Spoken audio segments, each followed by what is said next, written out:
I'm Anil Kumar. Welcome to my series on integers order of operation. This video is for my student Jasmine, who wants to understand how to multiply, add and subtract integers. We'll have 6 examples as shown here. We need to evaluate 10 minus minus 2 minus 15, 10 minus minus 4 times minus 5. C is minus 3 times 5 minus 7 minus 2 times minus 3. You should note that if there is no sign operation in between bracket and a number, it means multiplication. Now D is minus 2 plus minus 5 times minus 1. E minus 3 square, that means minus 3 times minus 3 times 5, and F is minus 2 minus 3 square times minus 1 cube. I would like you to pause the video, answer these questions, and then look into my suggestions. Now let me begin with A. So A is 10 minus minus 2 minus 15.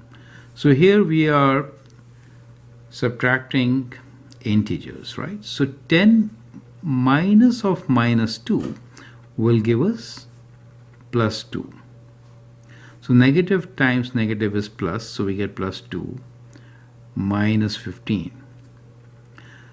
Now once you get addition and subtraction, you have to do from left to right. So 10 plus 2 is 12, and then we do minus 15, and 12 minus 15 is minus 3. So that is how you get the first solution. Now let's look into B, which is 10 minus minus 4. So B is 10 minus minus 4 times minus 5. Now in order of operation, product is done first. This is negative 4. So we'll do 10 minus. Minus times minus is positive, and 4 times 5 is 20. Now what we have is 10 minus times plus is negative 20, and that gives us minus 10 as our result.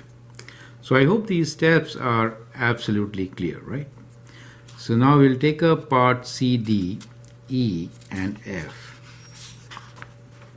C is minus 3 times 5 minus 7 minus 2 times minus 3. Now within brackets we should do first. So we could write this as minus 3 times 5 minus 7 is minus 2. Now here we get minus 2 times minus 3. 2 negatives makes it positive. 2 times 3 is 6. Now let's multiply minus 3 with minus 2. We get positive 6 and positive 6. 6 plus 6 is 12. Correct? D. Minus 2 plus minus 5 times minus 1. Now here we have minus 2. Negative times negative is positive. So we get positive. 5 times 1 is 5. Negative 2 plus 5 is 3. So the answer is 3 for us. Clear? Now let's do the last two within this set of questions. Minus 3 squared times 5 and minus 2 minus 3 squared minus 1 cube. So let's try to understand what is minus 3 squared. It really means minus 3 times minus 3, correct? And then we'll multiply by 5. Now negative gives us positive. 3 times 3 is 9. So we'll now multiply 9 positive with 5, which is 45, correct? So when you square a negative number, it becomes positive. F. We have minus 2 minus, so we have minus 2 minus 3 square. So let's see what is minus 3 square. It really means, let's say minus, and minus 3 square means minus 3 times minus 3. When we say minus 1 cube, it is minus 1 times minus 1 times minus 1, correct? Now in such operations, if you see, when you square it becomes positive, this becomes positive. However, when you cube, negative remains as negative. There are 3 ones.